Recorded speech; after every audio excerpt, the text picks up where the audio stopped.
We are live now. Okay, so good afternoon to everyone that's watching.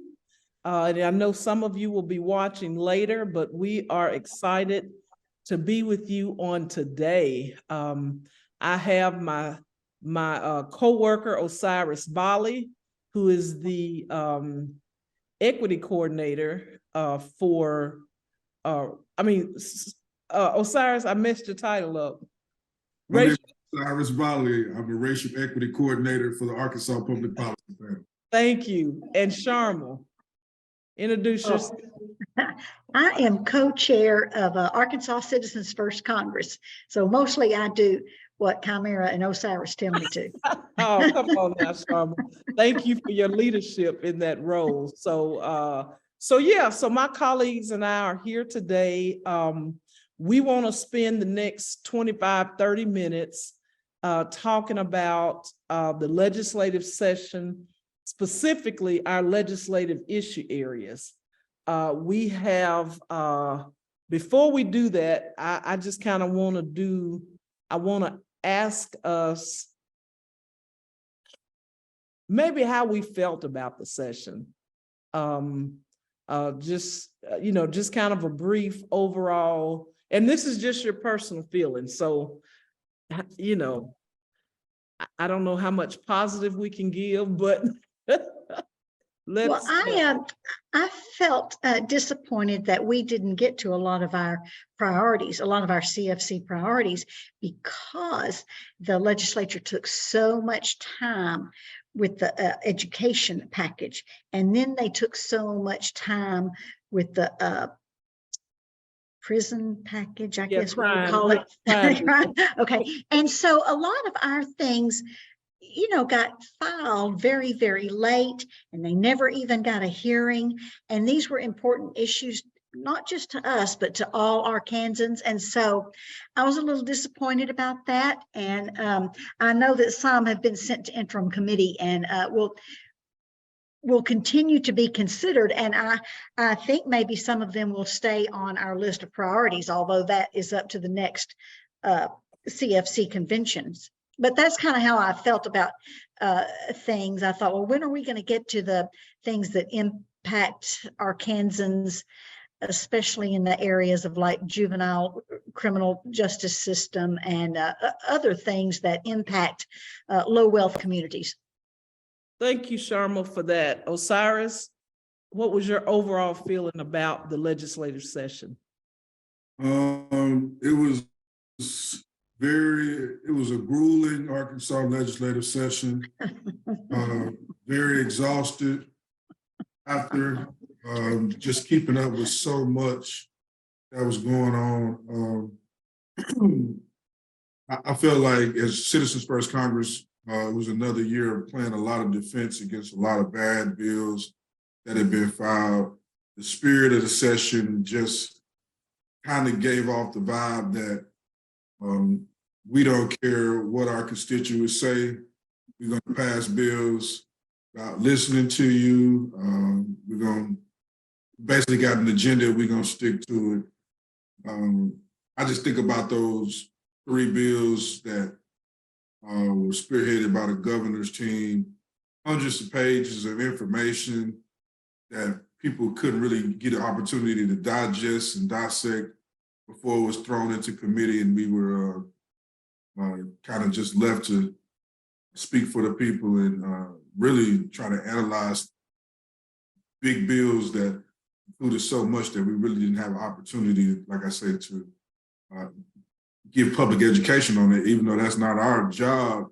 Well, that's our job, but at the same time, I think it's every legislator's responsibility to give opportunity for the constituents to self-educate themselves. So those bills were getting heard in less than 48 hours just really drained a lot of energy from me. But still optimistic about a lot of the work that we're going to do in the future. And I'm just really hoping that this galvanizes the state of Arkansas to be more active in the election process and to encourage more people to run for positions and get some better representation. Yeah. Great. I think Osiris makes a very good point. I think that there will be some backlash to some of the things that happened in the legislative session. More people will get involved and more people will run. And I think Arkansas Citizens First Congress is a great place for people to get involved because, you know, when thousands of bills come through the legislative session and some of them are, you know, hundreds of pages long, there's no way that the average citizen in Arkansas can read all that, digest all that. In fact, the legislators aren't even reading all that and digesting all that. And so I think that the Arkansas Public Policy Panel and Arkansas Citizens First Congress, they have people on staff who really look at that and can make sense of it and boil it down for average citizens to get involved so they know what's going on. So I would encourage people, if they're not already members of Arkansas Citizens First Congress, to join either as individuals or as groups, because you don't have time to look at those thousands of bills and try to figure out what's going on. And that's why Arkansas Citizens First Congress and Arkansas Public Policy exists, to help people understand that and to get involved in a positive way. Thank you. Thank you, Sharma. Thank you, Osiris. That's a very, very good point. And for me, I'm going, the first word I use is mean-spirited. This session was very mean-spirited. Now, the session before, the 93rd General Assembly was mean-spirited, but this one, the 94th General Assembly, it was the father of all fathers of mean-spirited sessions. And I ditto everything both of you said, and I don't want to repeat that, you know, just repeat that. But it was different because, you know, you had 3 of the governor's bills that just sucked the oxygen out of the session. You had the education bill known as the LEARNS Act. You had the crime bill, which was known as, I think, something Protect Arkansas Act. And then you had the tax bill that gave tax cuts to the wealthiest Arkansans. And so that was a lot. Bills being filed, you know, and then given 48 hours to read bills that are over 100 pages. That's not even fair consideration. Like you say, legislators hadn't even gotten opportunity to thoroughly read and vet those bills. So it was very frustrating. We worked a lot of long hours just to read bills and keep up with everything that was going on. And so, yeah, I'm gonna say that mean-spirited. What I want to jump into now with the Citizens First Congress, for those who don't know, we do have a 17-member advisory committee, steering committee, and Sharma is co-chair along with William L. Amin for that. And every Friday at 3 during the session, we meet to have a legislative huddle to talk about bills we want to support, that you all want to support or oppose or just watch. But I want to talk about our legislative priorities. We have our members elect 5 long-term and 5 short-term legislative priorities. So we have 10 legislative priorities in total, but today we're just going to talk about 4 of them where we actually had some movement on our legislative priorities.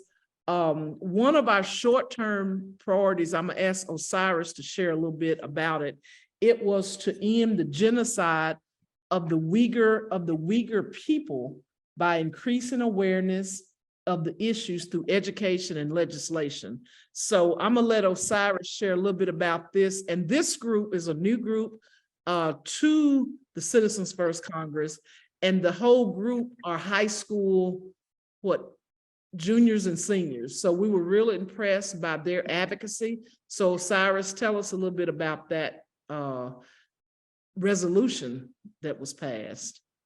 Yes, so Senate Resolution 34 was sponsored by Senator Linda Chesterfield, but this was a resolution that was spearheaded and led by a youth group out of Searcy, Arkansas, in the Uyghur genocide. And this resolution was to encourage the state of Arkansas to refrain from contracting with companies or entities that benefit from Uyghur forced labor. This atrocity is currently happening in China right now, and it's talking about the Uyghur people who have been forced into slavery, forced to produce products against their will. And the treatment of these people is something that really has affected people internationally. And Right. so this resolution was brought up this session as one of our short-term priorities as a way, as a gateway for future legislation to show support for the Uyghur people, as well as other ethnic groups that are being targeted in that region. So this resolution really serves as an opportunity for the public to educate themselves here in Arkansas on the injustices that are happening internationally and how we can, as people in America, as people in Arkansas, bring attention to those issues and bring more attention to the human rights crisis that is happening in China and against the Uyghur people. Right. So initially, this was supposed to be filed as a bill, but they were having a hard time finding a sponsor. So they were able to get this resolution put in place, and it was passed unanimously in Senate. And hopefully this will lead to, like I say, future legislation that could possibly be a bill and put Arkansas push it to us to the forefront as paying attention to the rights of all people internationally and taking that step as being the leaders, talk about anybody that is experiencing injustice against their human rights. That's great. Thank you, Osiris. And we, I know you worked close with Hadia and Abby on this, and the group. They just did yeoman's work for high school seniors, juniors and seniors. And so definitely a shout out to them. They were very persistent, and they got a resolution that was passed unanimously. So that was great. So that's a good success story.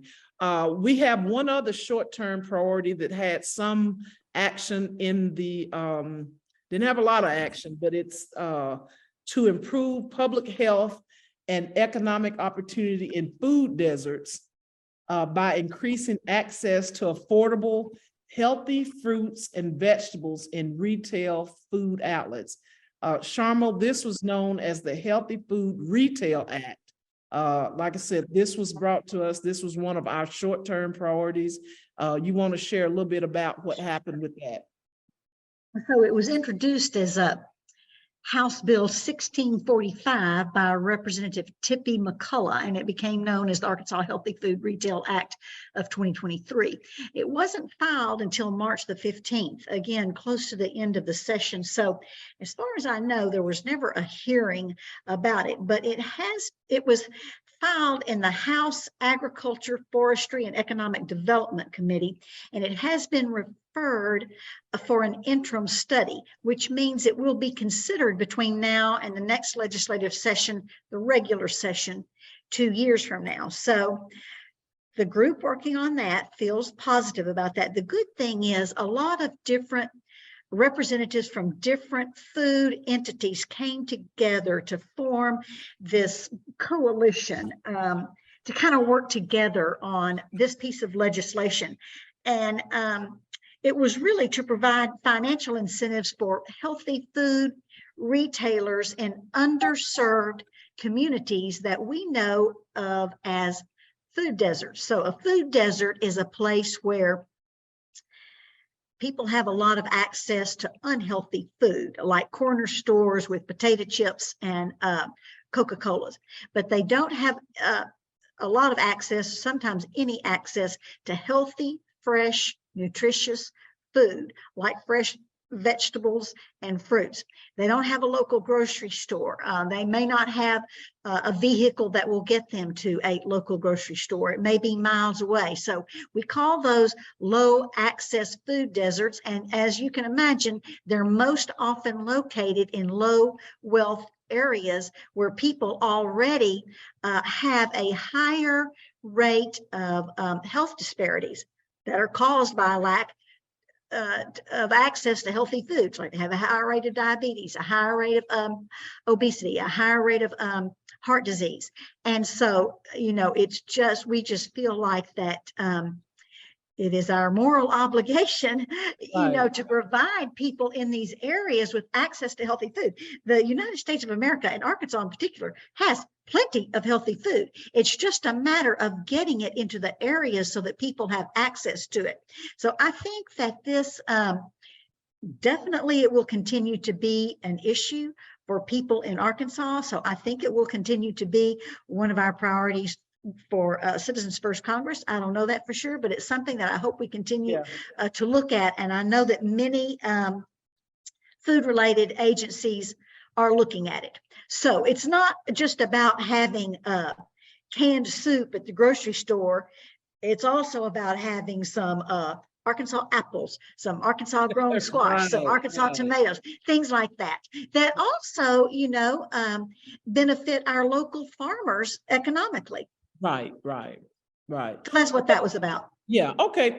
Thank you, Sharma. That I trust that the membership will vote this back because it did go in the interim study. And when I say vote it back, I'm talking about the members of the CFC will vote it back to the priority because it's on the short term. So it's short-term priorities are just one legislative session. So I could see you all voting this back. Now, let me say this, it's kind of known, and I put it in air quotations, known that bills go to interim study to die. But I trust this bill, you all will stay on, or we, not you all, we will stay on top of it. And staff, we do plan to follow our bills that went in the interim study and to make sure that we're keeping up and doing what we can do to make sure it goes through the process and that it can come back sooner in the next legislative session. And I think with this particular bill, once legislators hear the information, I really believe they will vote to pass this bill because it's so needed. It's not a partisan bill. It impacts people in, like I said, in low income areas. So I think we'll, but we're all gonna have to introduce it earlier in the session. So in the 95th General Assembly, I would like to see this bill introduced in January. Yeah, so, but anyway, so thank you for the update on that. And I do want to shout out Rich Roy, who is on our steering committee. And I know he led one of the groups, and I know there were a lot of people involved, but he was kind of the lead as far as the steering committee. So I want to shout out Rich Roy for all the work he did collaborating with Director Webb and some of the others that were part of other allied organizations that were part of this. So we'll keep pressing forward on that one. So the last two that we're going to talk about, like I said, we have a total of 10, but we're only talking about 4 of these today, simply because those were the only 4 that we got some traction on. Well, we may talk about a few others, but I do want to talk about the pay stub bill. So for those of you who don't know, Arkansas is one of the states that unfortunately does not require employers to provide a payroll stub to its employees. And so that's problematic because all of us who work, we want to know what was taken out of our paycheck. You've got state taxes, you've got local taxes, you've got Social Security, you've got other things that are taken out, of course, taxes, obviously, but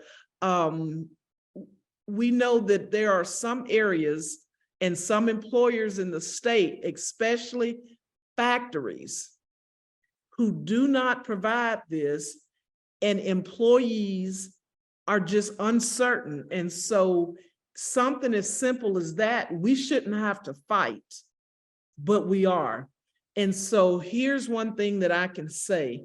I know this is either the 3rd or the 4th legislative session that CFC has been involved in trying to get a simple pay stub law passed where employers must provide a pay stub to its employees.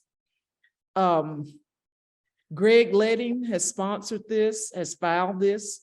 You know, I know 3 or 4 times Greg Leding, Senator Leding has filed this.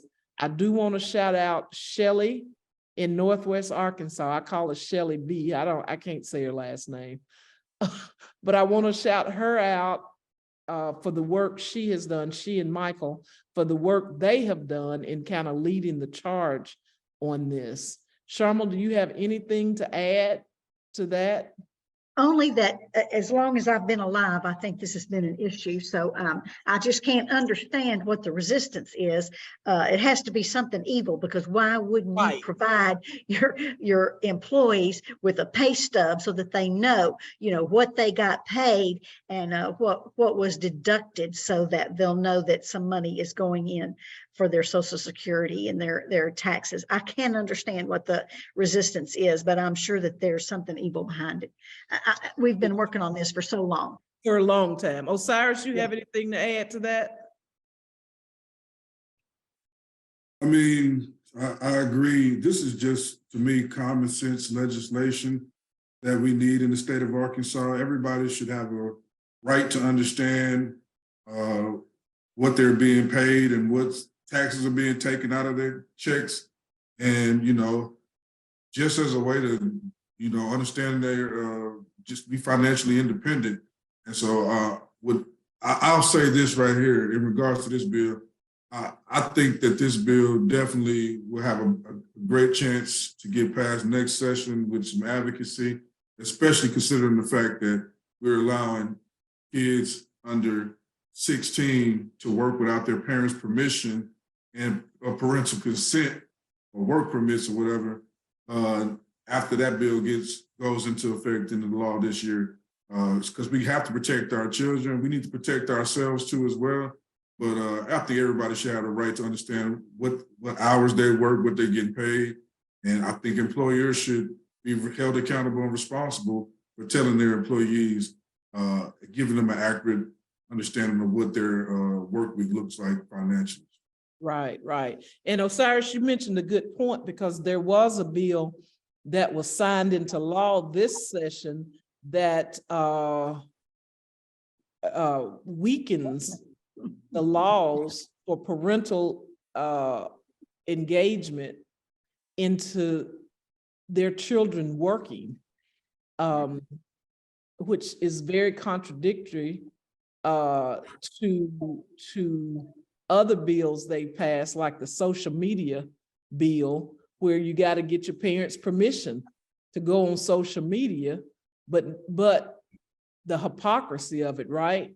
This particular bill allows it weakens protection against child labor. So yeah. it's okay. Child labor is okay, but anybody who thinks that they're going to supervise what their kids are doing on social media, they don't have any kids.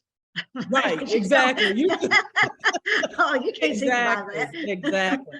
So that's just an example of the hypocrisy of what we've dealt with at the legislature, because now a child 16 or under, or 14, I guess it's 14 to 16, can work, maybe even younger than 14, but they can work a job and not have their parents' consent.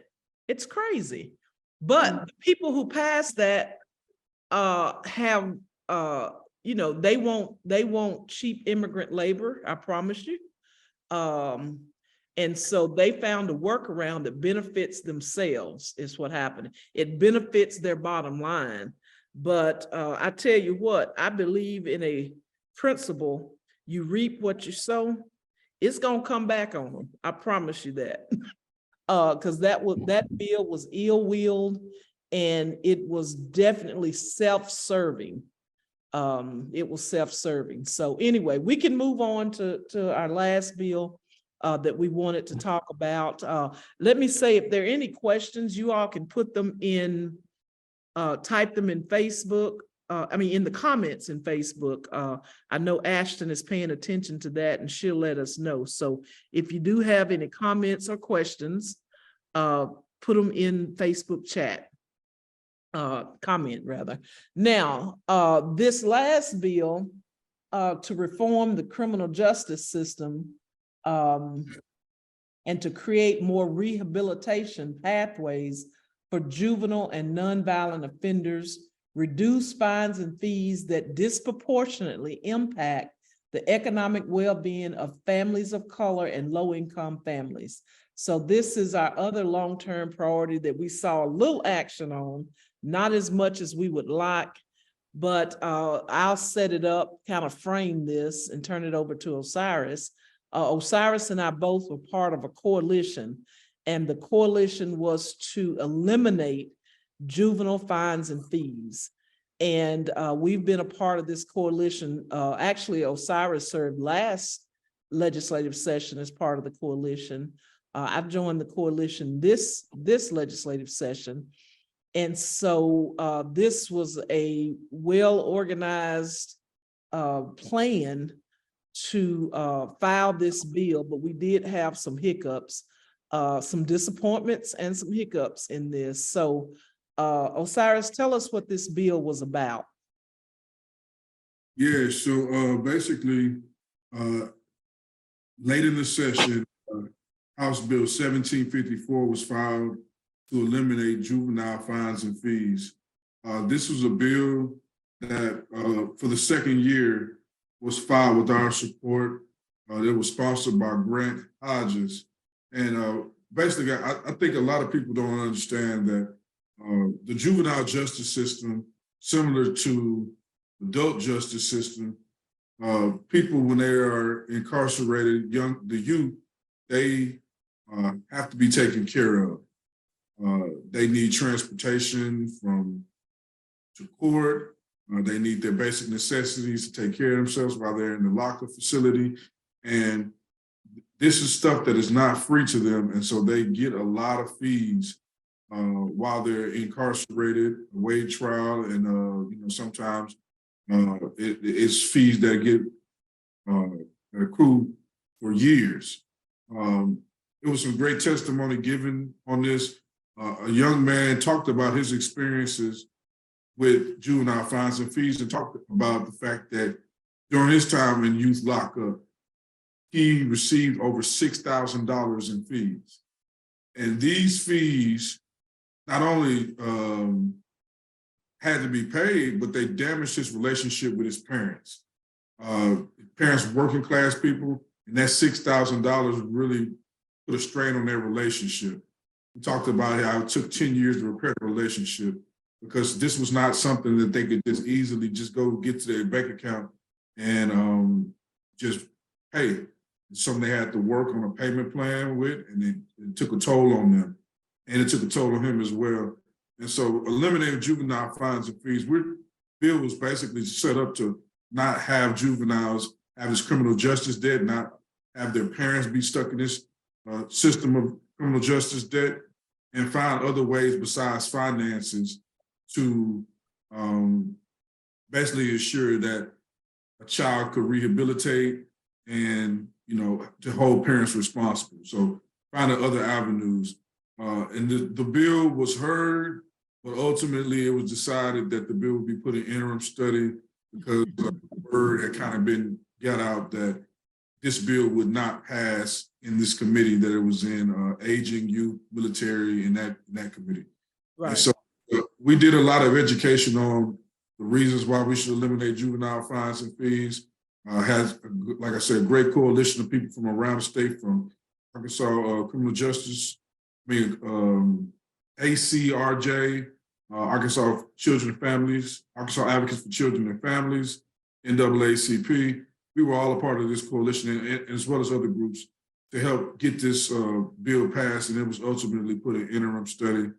And so we're hoping that next go around, we will get to vote on this and we can hopefully pass it, because this, like I said, the system of debt is really hurting working class people, and we cannot be punishing people for poverty the state of Arkansas, that's not a crime. We have to figure out other ways around it. Right, right. Thank you, Osiris, for that thorough explanation of the bill. It's very, very needed in Arkansas. And so what we will be doing, so there are two of our CFC's legislative priorities that are in interim study. And so that's to eliminate juvenile fines and fees, and then the Healthy Food Retail Act. We will be following the interim study. We are going to have more of these noon webinars. And so this is just part one of our recap. Today, we only dealt with our legislative priorities as it relates to what was elected by our CFC members. We do want to just mention SB 71. We're not going to talk about it. That is the bill that would have ended affirmative action, which is very close to the work we do. It aligns with our values. I mean, ending it doesn't, having it does, okay? And so we were very instrumental in doing everything we could to stop that bill. It eventually made it to a interim study, and that's SB 71, the bill by Dan Sullivan that would end affirmative action. So we know for sure those are three bills that the Citizens First Congress, our policy team, will be following, and we'll come on throughout the year on these Friday webinars and provide you all updates. There was another bill, it was 1419, and this bill, it did pass. It raises the threshold for ballot measures to get signatures on the ballot. So we fought that, but we did not win that. And so now, instead of 15 counties getting signatures out of 15 counties, we have to get signatures from 50 counties. So we're preparing at the panel, the CFC, to make those adjustments. And we'll talk more about that on another webinar, because we will have a webinar probably in the near future where we just deal with ballot initiatives. Now, there's one thing good that I want to share with you about ballot initiatives. The legislature gets to refer out 3 ballot measures every legislative session. The good news is this session, they only referred 1 ballot measure. And so we're real excited. And it's something that we probably can all get on board with. It deals with the scholarship fund, the lottery scholarship fund. Right now, the scholarship students that apply for 2-year and 4-year colleges are the ones that, you know, where the scholarship is eligible. Well, now they had a new bill, this constitutional amendment that they're referring out will add, you all help me with the terminology, trade schools and vocational schools. So that is the one bill, the one constitutional amendment that they referred out. And so we're excited about that. So, because that means we don't have to play defense on a bunch of foolishness. That's what that means, okay? And it affords more students opportunity for learning, because we know everybody is not a 2-year college, 2-year or 4-year college person. They just don't. So adding vocation schools and trade schools, we thought was really, really exciting, but we'll vote on that in November. So that sounds real good. So well, let me say something about this increase in the number of counties where we have to get signatures. Yes, I mean, I know that they made it tougher for us, but it is something that we can do. Oh yeah.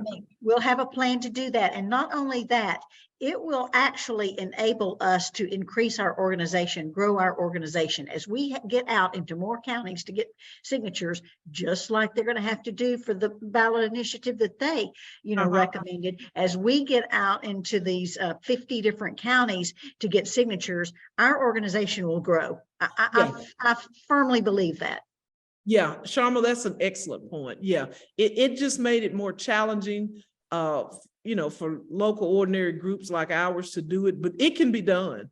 Like I said, we did fight it. We lost that battle, but we can do it. We're already working on plans to actually do that, so we're excited about it. We will have a webinar that is dedicated to doing that. And so we are looking, we're looking forward to it. We're looking forward to it. So and the last bit, now we did have one other priority. It was a short-term priority, and it was the Arkansas period poverty. Address Arkansas period poverty by expanding access to administration, education, hygiene facilities, and essential period products. So the group that's working on that, they're very active. They did not get a bill filed, but they are expecting, I'm not really for sure exactly what, and I'm not prepared to talk about that, but I do wanted to shout them out because I know Felicia Perrin worked real close. She's a part of that. She's on our steering committee.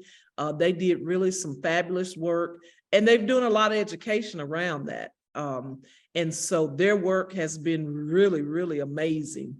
We've learned so much about period poverty, and it's something that you're going to hear. We are going to dedicate a webinar to it in the future because, these webinars are designed to provide information and education.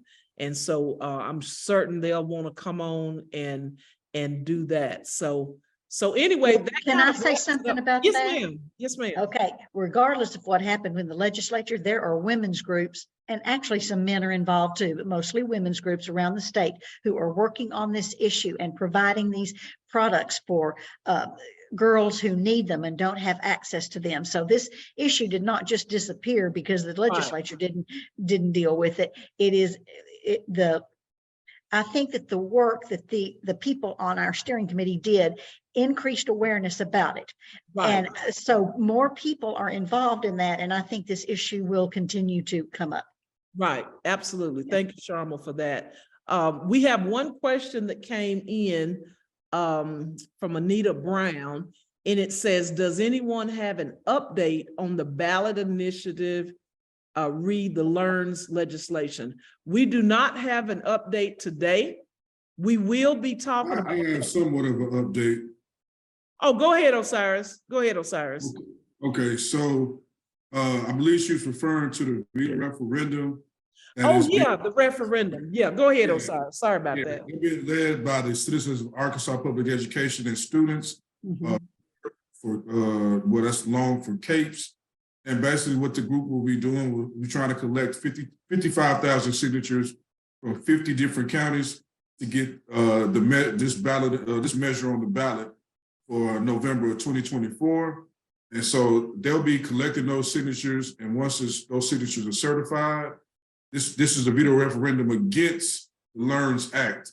So once they collect those signatures and they're certified by the Secretary of State's office, that ballot measure will be on the ballot for November 2024. And so as of right now, they'll be working to get out in those 50 different counties with multiple groups, but they only have 90 days until when the session is adjourned. So once the session goes back in May, they have 90 days to get that petition out, circulated, and to the Secretary of State's office to get those signatures certified. And if they are, then you'll see the LEARNS Act as a ballot initiative on the ballot for November of 2024 in that election. Thank you, Osiris, I didn't realize she was talking about the referendum, but yes. And so let me tell you, this organization, the acronym is CAPES, C-A-P-E-S, I believe. And they have some very active volunteers all across the state of Arkansas. And so there is no doubt in my mind that they will get the signatures needed to get on the ballot for November 2024. So yeah, and we will have, and also we're going to have another webinar that's going to talk about the LEARNS Act, because we didn't get to the governor's bills today. Today was just kind of talking about our legislative priorities that are within the CFC, but we are going to have a session where we're going to talk about the tax bill, the crime bill, and the education bill. We'll have that coming up. And it may be 3 different ones because it's so much information. I'm sure we'll have 3 different ones. So we'll be doing these webinars the rest of April, May for sure, and into June. We won't do it in July. We kind of take downtime in July, but we will be doing noon webinars to explain where we are, what's going on, and just keep educating. That's our goal. We just got to keep educating. So thank you, Ms. Brown, for asking about that referendum. So anything else? Did I miss anything? Are we good? I don't see any more questions. So for now, we are going to come to a close. We will be back next Friday. Not exactly sure. I don't want to say exactly what it is, but we're working on something for next Friday at noon. And so we're looking forward to that. I hope this has been helpful. I hope this has been helpful to everyone. But we will be back with more information soon. Thank you, Sharmal, for being a part of this today. You all will see Sharmal again, and Osiris and I are here quite a bit. So that brings us to the conclusion of today. So you all have a great weekend. Peace. Thanks, everybody.